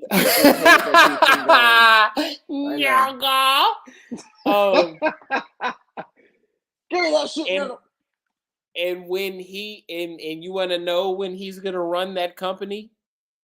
He's gonna run that company until he is 105. He's gonna run it. It's gonna be like, what's it called? Squid Game. Nigga was running Squid Game till he died. Like, yeah. Ooh, who do you think will break up RK Bro? Randy Orton. I'm glad you asked that question. Yeah. Randy Orton. He's the only guy that can break it. But I also think that they have been trying to push Riddle into a bigger light. Like, I think that that's been the thing. I think that Riddle has been kind of starting to get a push to see how far he can go by himself. And if that continues, then yeah, I think that Randy Orton's going to go ahead and get rid of this, because Riddle was the one that even made this kind of happen from his like persistence of making that tag team a thing. And I touched base on this. I think Riddle has so much dimension to his character now. Actually, before I say my point. Now? Hell no. Bro. Come on, man. Ah, boo. No, we got to finish this wrestling, man. There's got to be certain points, and we got to get everybody involved. I don't want to. I'm not trying to surprise everybody with a shot. No. Get y'all shots ready. Pour up now, because we're almost done with this wrestling segment. Go ahead, bro. Riddle has so much dimension to his character because he's worked with Randy that he can go either way. I feel like he can go either way now. He would have now if he was born to be a good guy. He's in that elite class with Jeff and Ray. Yep.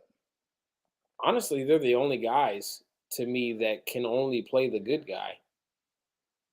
Jeff and Ray. But yeah, Ray would be a Ray is always a good heel. guy. Ray could never be heel. And I mean, they've been trying to say, like, I've agreed with everything that The Miz has said about Rey Mysterio.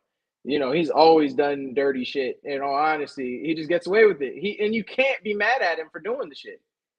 You know what I mean? By all costs. Like, yeah, like he wins at all costs, but it's like we forgive him, and nobody can really pinpoint it other than the fact that he's completely face. Like, there's no other person that can really get away with what he does. He's a superhero. And I'm sorry. Yeah, I'm sorry. It hits different when he does it. And that's unfortunate for somebody like The Miz, who's always going to look like a heel. But, you know. It's almost like Cena, you know. Whoa, and Cena that's a hot take. Cena can be a heel. Cena can be a heel. We've seen it. Yeah, but in the early Cena stages, absolutely, and even his character now could go. Can we just say I'm so glad that he stopped that shit, that Malibu's Most Wanted that he was in the beginning. He had probably the most like fantastic, rebranding in WWE history. You didn't like the Doctor of Thugonomics? No, you're like that smoking crack. No, I thought that shit was corny as fuck as a kid. Oh, you gotta leave. Is that the hot take that did it? That's a crazy ass take, bro. I'll leave. Because that's the take that got that. I mean, that's the take. That's the character that got him over in the first place, bro. Are you crazy? Son, the Doctor of Thugonomics is probably one of the most recognizable characters ever. Like, there's Stone Cold, there's The Rock, there's Taker. They're all recognizable. But, like, Cena, and you can come back, T. You can come back. Appreciate it. Cena, right? We all know Cena as being the never give up, hustle, loyalty, respect, all that shit, right? I have a point, and this is why I don't like that thing. This is why I don't like it. And you're not even going to remember their names. Remember the two black dudes that were doing the same shit that John Cena was at that time? No, you probably don't. There were two black dudes that were doing that same fucking stunt that he was. That same one. What were their names? Hold on. In WWE? Yes, in WWE. There were two black dudes. I'm literally typing two black dudes, WWE. 2006. What were they? 6? They were. The Crime Time Players? Yes. Wait. Doug, what are their names, though? I see them. The Crime Time Players?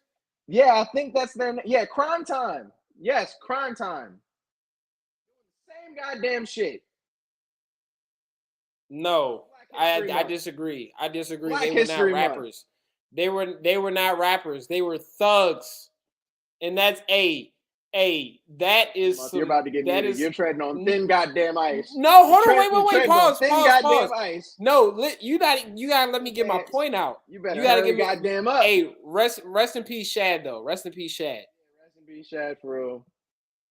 They were wrongfully portrayed as thugs. Thank you, Himanshu. Yes, exactly. No, that shit was not corny, son. It was corny as fuck. No, son. It was Malibu's most that shit wanted was on gold. the main It was goddamn gold. Stage. You're tripping. It was gold. Gold?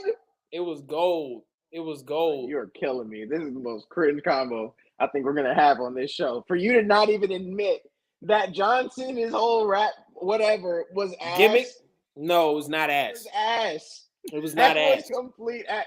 You were. It was tripping. not ass. It was not ass. It was gold. It was full on butt cheeks, open butt cheeks. It was gold. No, it was gold. Loose butthole. And garbage. there's gonna be a lot of people that agree with me. And you know what? There's 10 people watching. There's 11 people watching. Yeah. And probably Himanshu is the only one that agrees with you, but he's outspoken. I highly goddamn doubt that. I don't know, bro. John Cena's rap gimmick is what, because think about it, right? No, I yes, it got him to where it was. But no, it was ass. It was garbage. No, but think about where the culture was going. Right around that time, hip hop started to become one of the more premier genres in music. Had a goddamn white man just take over. Crime Time was Eminem ready. Took over. Right there. I know. I refuse to let you use Eminem against me. I will put you out. I will take you out of this goddamn group. Don't you ever do that shit against me. He's a wrestler. He's a wrestler. No, why do you I'm using them in the spectrum of WWE. Which say it so I can get rid of you right now. Say it. I'm using this as an example. They are I double dare you. You gotta let me finish, motherfucker. Look, Eminem is rap music, right? John Cena is watered down rap. He's wrestling. You can't expect him to be an Eminem. But they couldn't let Crime Time do that, not at all. The fuck no, bro. Listen to their theme music. Watch what they did. I saw. The Crime Time Players is the exact reason why my brother doesn't like the Street Profits. It's because it illustrates niggatry to its finest. Why can't there be niggatry in the WWE? I'm not saying that it can't be, but I'm just saying. We need niggatry. The Street Profits are fantastic. I think they're great. But it's just like it paints black people in this light like they have to be some type of flamboyant or thugs. Huh? I said Bobby Lashley ain't that. Oh no, he's not that. What I'm saying? Neither is. I don't even think the New Day is like Kingston that. Ain't that. Yeah, the New Day is 100% like that. Mm-mm. Yeah, but that narrative is gone. John Cena is like, and I don't like the nursery jokes thing because The Rock was doing the same shit, but we don't complain about what The Rock was doing. But that's because of their character. That was his character. It worked. But that was Cena's character. But it didn't work. It clearly worked. It clearly worked. Let me not say that. It clearly worked. It didn't work for me. And like Himanshu said, yes, he rapped. And I know Crime Time didn't used to rap. But what I'm saying is if they did, they could have just been the same shit and they wouldn't get the same spotlight as John Cena. And that's a fact. That is a fact. They wouldn't have got the same spotlight because you know why? One, they were a tag team. Two, because what Cena was doing had never been done before. It had never been done before. You're gonna convince me. I'm sorry. You can have your opinion. You can say it was trash. Yeah, no. But if you watch, let me go ahead and say I get your point. I do. And what John Cena did was a great capitalizing moment. And I'm glad that he branched off from it. I'm so happy that he did because that shit was corny as fuck. That is a valid goddamn opinion. But It is. Yes, he did a great job capitalizing on what he did, but it was ass. It was ass coming from John Cena. Not hearing it, bro. I'm not hearing it. You can watch any episode of SmackDown in late 03, 04. The crowds were soaking that shit up. I was one of those people, and I'm ashamed to say it. But it was because, again, there wasn't that going on in the WWE at that time. Okay. That shit was ass. That shit was not trash. Look back at it, that shit is ass, dog. I go on YouTube. I go on YouTube just to watch that shit. No, bro. T.I. versus Dr. Thuganomics. I'm taking Cena. You're an asshole. How could you take him over me? First off, yes, he's gonna win. I know it, but T like you. That. Yeah, me. Hold on. Me. I thought he was saying like T.I. I thought he was saying T.I. No. He was saying you fucking bitch. I got you. I got you. The fact that you wouldn't back me up after all the shit I'll take you. I'll take you. You better have my goddamn back. There is a T.I. though. Come on now. You know this. Yeah. No, yeah, I give you that. I give you it. But nah, man, don't get me wrong. I respect John Cena. I think he's a fantastic wrestler. I love him. Hall of Fame, 100%. He's great. For his gimmick at the time was great. But if we're talking about right now, when we're rewatching the shit, you're not going to be happy with what you're watching. It was ass. I am happy because I watch it. I watch a lot of it. Garbage. I go back. Trash juice. I go back just to watch the Doctor of Thuganomics because I enjoy it that much. Absolutely not. I'm so glad that it's over with. And I wish it never happened. Tripping balls. I wish it never happened. I would be because think about it, right? Think about it, right? And I'm gonna leave you this one point. If it was so corny and if it was so bad, why the fuck would they bring him back to promote the Rock Cena match? Okay, so to your point, how much stuff have we seen that's extremely corny that hits in WWE history? Not much. I'm gonna fight you when I see you. God, I swear to God. Go ahead. Give me some examples. I mean, you even said it yourself. The Rock's gimmick is corny. Like a lot of people's gimmicks. I didn't say the Rock's gimmick was corny. Yes, I didn't say the Rock's. No, I didn't. Oh no, you said his nursery jokes are corny. But no, I didn't say that either. I said Himanshu said. Hold on. Pull up the comment. Yes, and you said that. No, I was saying, he said, but thing is, Cena's rapping many times sounded corny. He was cracking nursery jokes. I said The Rock used this. The Rock also used nursery rhyme jokes. So how can The Rock? That shit was in corny. I said, how can you say Cena's corny, but The Rock isn't? I'm not saying The Rock isn't corny because I love The Rock's nursery rhymes. Person to argue with, like, because you love everything about this shit, but you hate Vinnie Mac. I don't understand it. No, that's not true. Morality. I used to love Vinnie Mac. Either you're fucking raging or you're not. No, what are you doing? I used to love Vinnie Mac. I don't love him anymore.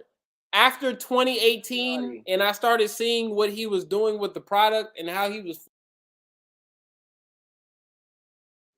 Left me again. I didn't do it. I swear to God, my hands were up. I did not do that.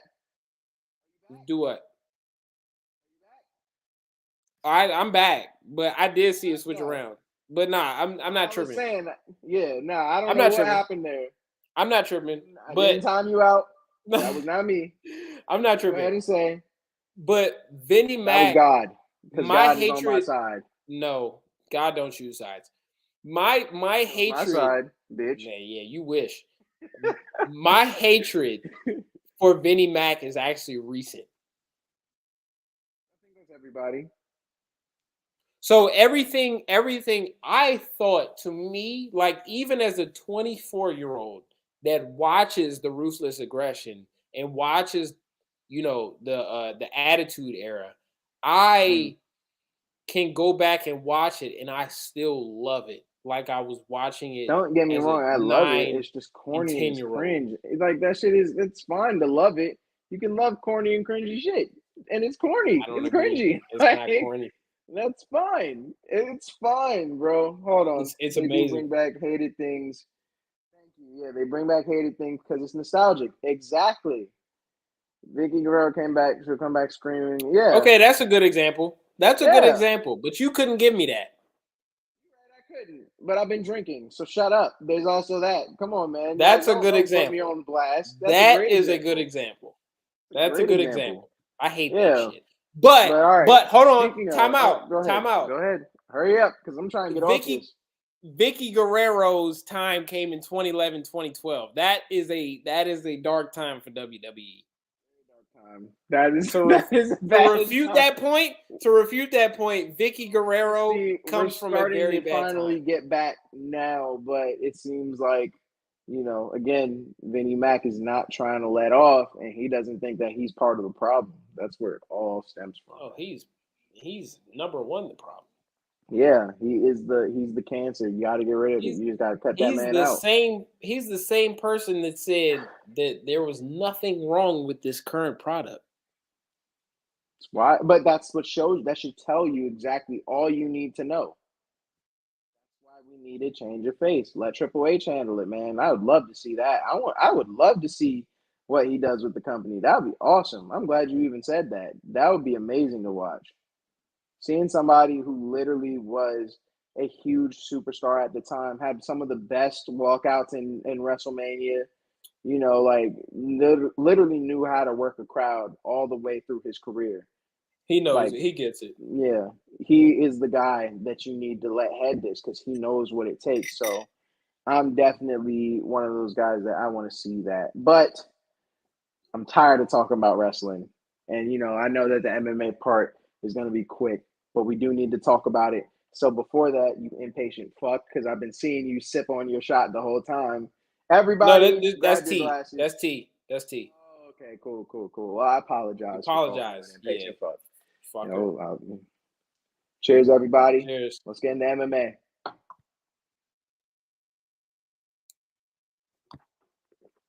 Ooh, that is my last one. I ain't taking shit else after that. Oh, yeah, that's my last one, too.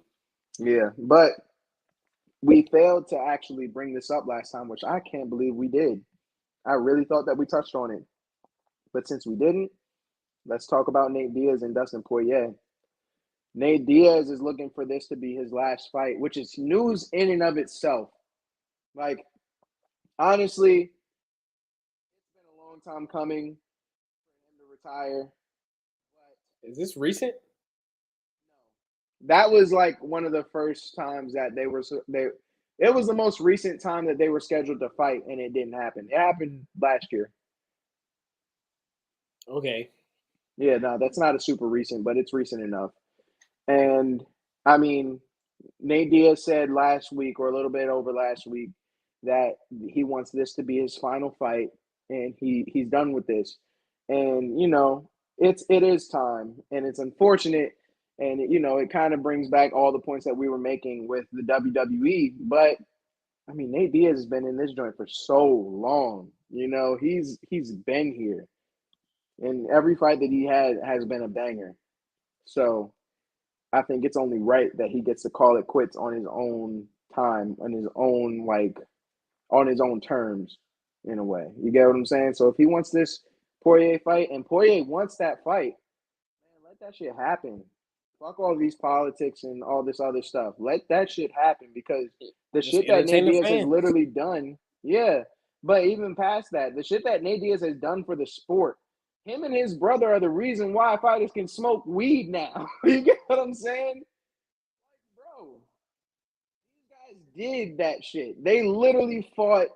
But the fight that you want the Paul brothers to do, the Diaz brothers did that shit. Yeah, they did.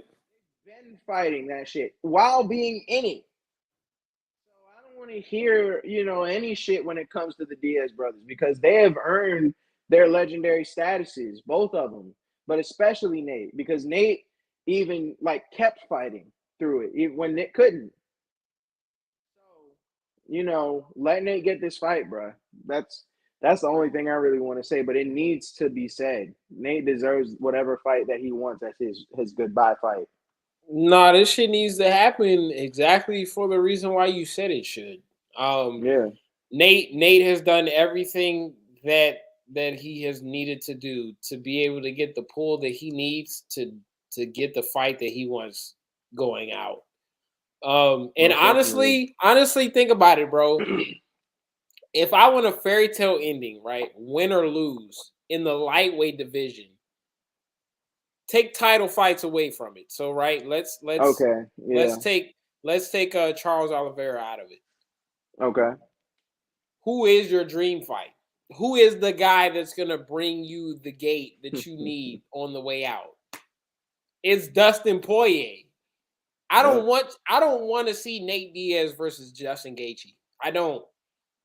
Really? That's interesting. No.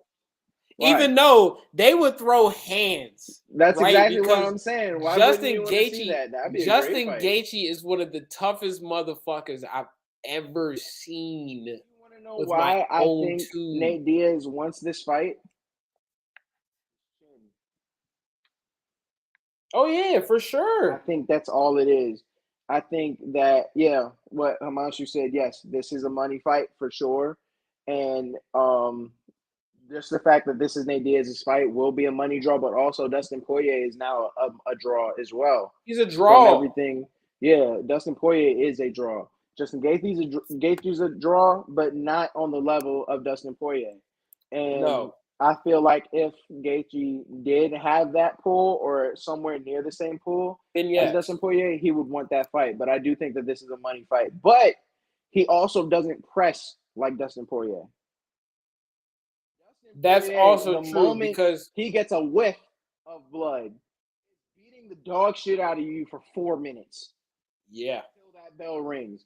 That's the kind of pressure that Dustin Poirier brings. And I think that Diaz is a fighter who only wants to fight the most dangerous people. Justin Gaethje is extremely dangerous, but on that same level as Dustin Poirier, he's not there yet. And that's only because he's there in power, but in terms of tenacity, in terms of who can keep it going for more than 5 rounds, that's 100% going to be Dustin Poirier. He's proved it time and time again. But now I'm going to defend Justin Gaethje because if you watched the last fight between him and Michael Chandler, Justin Gaethje and Michael Chandler. Great fight, by the way. Fight of the night. Fight of the night. Fight of the night by far. Yeah. If you watch Justin Gaethje and Michael Chandler fight, you would sit there and think like, damn, maybe Justin Gaethje does have the stamina to last with anybody in the division. But that's the thing. That's the difference, what you just said. It's a difference between wondering and knowing. That was the first time that we got to see Justin Gaethje really do it the entire match. We've seen Dustin Poirier do that how many years? That's fair. This is the fight to make, bro. This is the most important fight for Nate Diaz to end his career on. I didn't want to see him go against Conor again. I'm glad that that's not going to happen. No, it can't. That can't happen. Fuck that. I don't care about it. I don't think anybody cares about it. Nate Diaz doesn't care about that fight, and it's for good fucking reason. You know what I mean? Honestly, like a lot of people have said, I don't even see a reason why Conor should keep fighting. That's true. Really don't. Pride of being a champion, yeah. Because but it's literally just pride. If I really wanted to see him fight anybody, it'd be Justin Gaethje actually. But other than that, I wouldn't want him to fight Benny DeRouche because Benny DeRouche he's a BJJ guy. I wouldn't want him to fight Islam. You're gonna want to see striking. I want to see striking. Islam is just like him and Khabib all over exactly. Again. Thank you. I was just about to say that shit. Yeah, it's literally him and Khabib. And all that's going to be is a fucking disaster again. Diaz and McGregor is long gone. Exactly. It will be a disappointment. And I'm so glad that they moved on for it. Hey, Vinnie Mac, get on this goddamn train. Take some notes from Dana White. If you want to see how you want to keep your fucking promotion moving, take some goddamn notes, bro. Yeah, nah, and I get it's a whole different sport. But bro, in terms of promotion and business, it's all similar. Dana White, he may be a piece of shit, but yeah, he knows how to run this shit. He knows how to keep the train moving. Yep. And granted, Dana White would know when the time is appropriate to revisit a rivalry. He did it Now is with not it. even though it was bad, he did it with Tito Ortiz and Ken Shamrock. Because like they had their first two. I mean, it's a bad example because that rivalry was so one-sided. Yeah, but, exactly. It was like that nigga that don't shut up after getting their ass whipped. How many times do we have to keep teaching you this lesson, old man? That's literally what it is. Wait, but think about it, right? Because the masses are gonna want to see it because it's such a storied rivalry. Even though it was one-sided, they had their first two fights. One-sided. They had their first two fights, and then years later they revisited. Why? But every fight was an ass whooping. It wasn't like it wasn't good to watch. But he knows. But Dana knew that there was still tension, right? And he needed to get Tito over as a contender in the light heavyweight division because Tito he knew. I feel like Dana knew that Tito was probably one of the most overrated dudes to ever walk in UFC. Okay, now pause. You're gonna make me do something that I hate to do now, and that's defend Tito Ortiz. So at the time, fucking pause yourself. At the time, Tito Ortiz made the UFC for a brick, bro. The talking shit. Dog, yeah, it doesn't matter the amount of time, but during that whole time with the Shamrock beef, that was that time. It don't matter. Had to revisit it. That's my point. He had to revisit it. He didn't have to revisit it. There was no reason to revisit it. There wasn't. There's money. Hey, like I say, there's meat really left on the bone, my boy. Nigga, whether it's well done meat, that shit is meat left on the bone, boy. No, there was no meat left. That nigga beat the shit out of Shamrock like twice before that. It was over. There was no reason for this fight. There were so many other things that headphones died.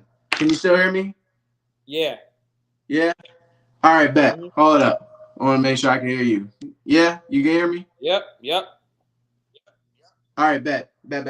No, so what I'm saying is like at that time, it's impossible to not give Tito Ortiz his credit. You have to give him his credit for that short moment that he was really the head of the table in UFC history. He's earned that. Now, yeah, fuck him. I can honestly say that. You know, he was my favorite fighter, but he's a fucking piece of shit. But at the time, he did what he had to do to bring the UFC where it is. You won't get any disagreement with me, but like you can talk all the shit you want, but when real competition starts to troll through there, like Randy Couture and Chuck Liddell, and they really start to expose that you're not as good as the fighter as you think you are, and as the people see you as, you are overrated because the competition that you had that preceded the guys like Chuck Liddell and shit, even Vitor Belfort and Randy Couture. What? Randy Couture, I got you. That was a better one. Oh, I have a controversial question. I feel like you're going to get upset about it, but it has to be asked because of what you just said. Do you think that happened with Ronda Rousey? Yeah. Be honest. Yeah, me too. Yeah. I do too. I 100% think so. When Holly Holm exposed Ronda of her weaknesses, why do you think? No. Stop right there. No, Holly Holmes did not expose her. Ronda Rousey exposed herself. Ronda exposed herself. However you want to put it, we realized that Ronda did not have the stand-up game that we thought she did. And I got a comment. No, I'll bring that up. That was a fixed fight, bro. We like that. That's a known fixed fight. Yeah. There's a reason for that. Ken Shamrock needed the money. Like, that's a whole nother thing. That was a Pride thing, and Pride is known for fixed fucking fights, bro. Yeah. Hey, why did Ric Flair end up in TNA? Because he needed the money. Yeah. But Rondi, however you want to look at it, we knew right then and there. Thanks, Jamil. We knew right then and there that Ronda did not have the stand-up game that we thought she did. And so if you want to say Ronda exposed herself, if you want to say that Holly Holm exposed her, I'm okay with the only reason why I say that Ronda Rousey exposed herself is because of the fact that she really thought that she had hands when every fight before then she was not knocking people out. She beat Betch Correa, which understandably gives you some goddamn hype because Betch was supposed to be that girl that would give her the fucking work. But every fight before then, bro, all you did was hip toss to a goddamn armbar, and you branched from that strategy. Nobody can take you from your strategy. I said this already. What Bruce Lee's quote is, I don't fear the person that, like, what is it? I don't fear the person that's practiced 1,000 kicks, but the person that practiced one kick 1,000 times. It's that same thing. Ronda Rousey could not be beat off a hip toss armbar combo. That is all you're gonna get. 10 seconds is your match. Hip toss armbar, done. And then she branched out of it and got her ass smashed several times. You're not gonna get any argument from me. But to answer your question, fucking fault. That's fine. A lot of people will say Holly Holm exposed her ass, but I respect it. No, Holly Holmes humbled her ass. It's a difference between humbling and exposed.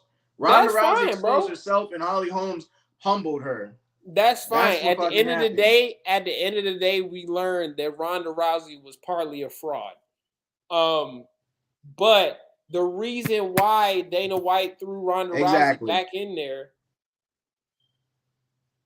Oh yeah, she didn't recover. She didn't recover. She quit. She's far from recovered. That's why she's in the goddamn WWE right now. Exactly, because she knew she was out of place, and she knew that the division, not even the division.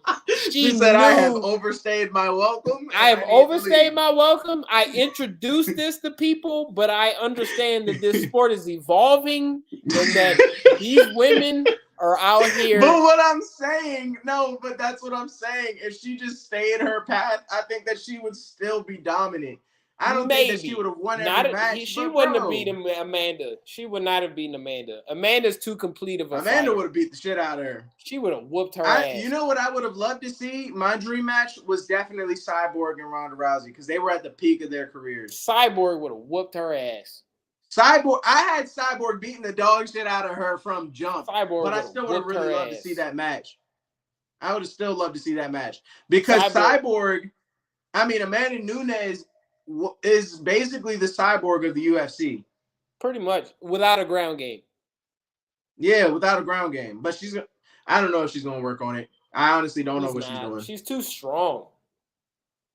Yeah. She's too strong. And that don't mean that she can't work on the shit. You know what I mean? If Francis Ngannou can work on his ground game, anybody fucking can. He's not. Anybody can. Just because you work on it doesn't mean you're going to be good. Yeah, no, this is exactly what I'm saying. Ronda Rousey's whole thing is she don't like to lose and she loves being loved.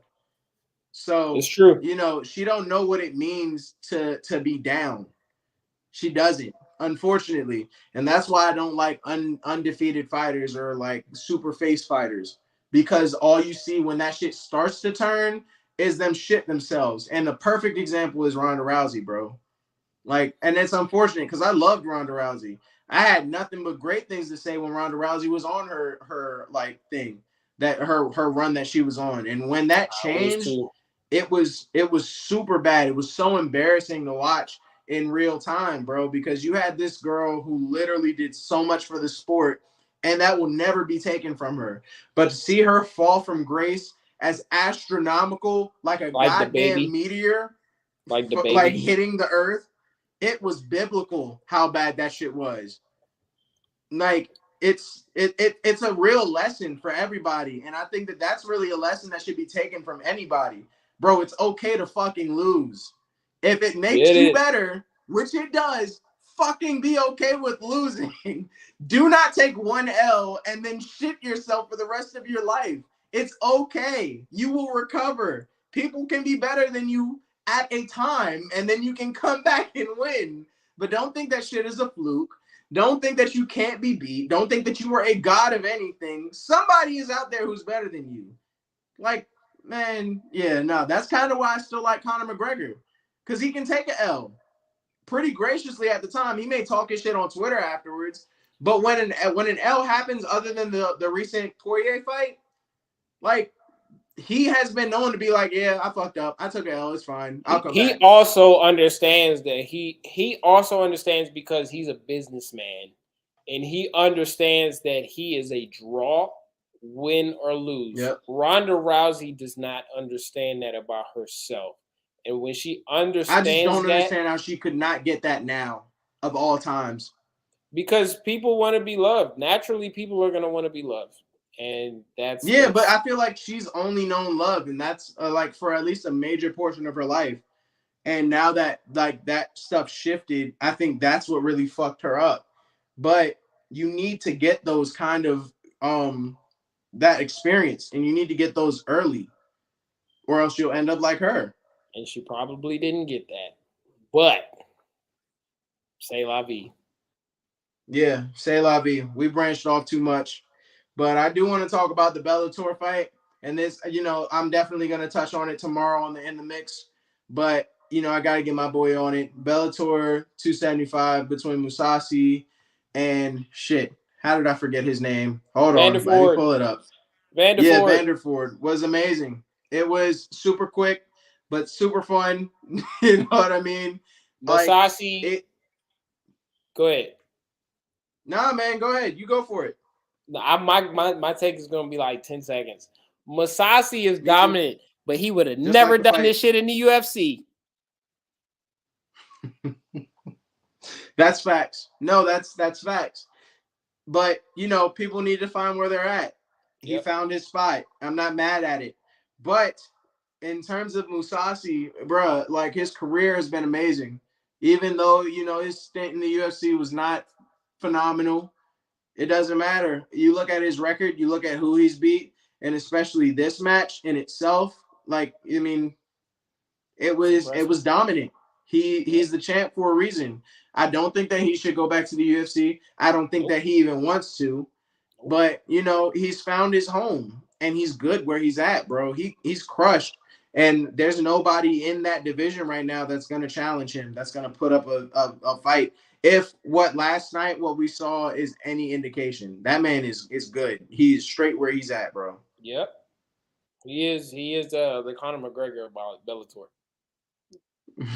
Chill out. I wouldn't say all that. You don't even look like you believe that. You knew what you said was wrong. You should have got muted. You already got muted, so I'm gonna let you. You did it, too. But that was you got muted too. Huh? I don't believe that shit. I don't believe anybody in Bellator can be like the Anderson Silva of Bellator. Yeah, no, there's no such thing. Yeah, no, that was Replica talking. That was that shit. Yeah, I'm gonna just say that. Ignore him. That was the alcohol. That was too many shots in his system. I would have said that if I was you goddamn lie. No, I promise you, I would have. Why? There's no reason. There's no reason to lie on this show. We're the all real crew. We don't lie. We gotta hype up Bellator. Nah, man. Yeah, Bellator definitely needs some recognition. I will say that, because there were also some very awesome fights. I was actually telling Noah about some other ones that we saw, like the what is it? It's not Sneed. We were joking her name. McCourt and shit. See? Smegma. Whatever her name is. Schneid or something. Yeah. Her, bro, that fight was immaculate. Sinead, yeah. Sinead and Leah McCourt were great. That was an awesome fight. I mean, the Kieran and Abu fight was also interesting. Like, there are plenty of great talents in Bellator. Don't get it twisted, bro. There are things that you can watch for. So I know UFC is like, you know, the most dominant promotion to watch no matter what, but Bellator is a second. I won't say a close second, but they do have talent. They have talent, and if you love fighting, you should watch it. It's just as fun. Check that next Bellator, bro. Shout out Mr. Wonderful, Phil Davis. He's gonna be on that. Hell yeah! Shout out Phil Davis, bro. He's always a draw. 11th. He's always fun, and he had a cool run in UFC too. Yes, he did. For being honest, it's not like he was cheesing that. So definitely check that one out. So we'll definitely be watching that one. But I gotta talk about this one coming up, UFC 272, Covington and Masvidal. That's something that Kobe! I cannot wait for, boy. I'm sorry. I fucking hate Kobe. What? You have Kobe? No, I have Jorge.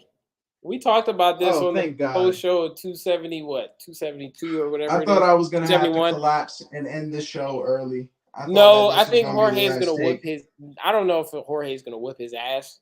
I actually am not. I actually I'm trying to keep my expectations to the floor because I feel like this fight could disappoint. As much as they hate each other, I feel like this fight might be able to disappoint. I definitely don't think this is a one-rounder. I don't think that I don't think either one is gonna knock each other out the first round. But I do think the second round is gonna be a knockout. I can't tell with who. I could see this fight going the distance. And I don't want it to. I don't want it to. I could see it, but I don't want it to. Because all that's gonna do is leave more questions. It is. I don't want it to leave more questions. They did a good job storytelling, and now it's up to them to end the story. I know that there's going to be another match regardless of who wins, but I feel like there needs to be a definite answer off of this. A lot of meat on the bone.